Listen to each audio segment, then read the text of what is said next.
পবিত্র ঈদুল আজহা উপলক্ষে ঢাকাস্থ বেগমগঞ্জ সোনাইমুড়ি ছাত্রছাত্রী কল্যাণ সমিতির নবনির্মিত কমিটি ও সাবেক কমিটির নেতৃবৃন্দ বিএনপি ভাইস চেয়ারম্যান ও সাবেক মন্ত্রী বরকতুল্লাহ বুলুকে ফুল দিয়ে শুভেচ্ছা জানান। এ সময় উপস্থিত ছিলেন নোয়াখালী জেলা বিএনপির সাবেক সদস্য শামীমা বরকত লাকি, ঢাকাস্থ বেগমগঞ্জ সোনাইমুড়ি ছাত্রছাত্রী কল্যাণ সমিতির প্রাক্তন সাধারণ সম্পাদক হুমায়ুন কবির চৌধুরী, প্রাক্তন যুগ্ম সাধারণ সম্পাদক মুক্তার হোসেন চৌধুরী সহ নবনির্বাচিত কমিটির নেতৃবৃন্দ। ডাক্তার ইউনূস জাতির সামনে যে বক্তব্য রাখছে সেখানে কোনো প্রকার কোনো দিক নির্দেশনা নেই।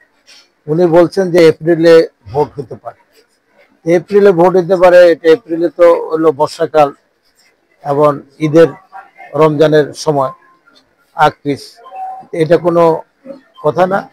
এটা একটা দূরবর্তী বার্তা, এটা জাতির জন্য কোনো সুনির্দিষ্ট কোনো বক্তব্য নাই। নির্বাচন হওয়া উচিত অতি দ্রুত।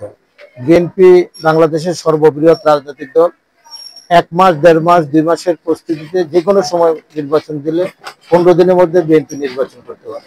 আর নির্বাচন কমিশন বলছে আমরা নির্বাচনের জন্য প্রস্তুত, যে কোনো সময় দিলে, এটা ডিসেম্বরে হইতে ডিসেম্বরের আগে হইতে পারে, যে কোনো সময় হইতে পারে। এপ্রিল নির্বাচনের যে মানে একটা ভাসমান তারিখ উনি জাতির সামনে উপস্থাপন করছেন, এটা একটা ভাওতাবাদী ছাড়া আর কিছু।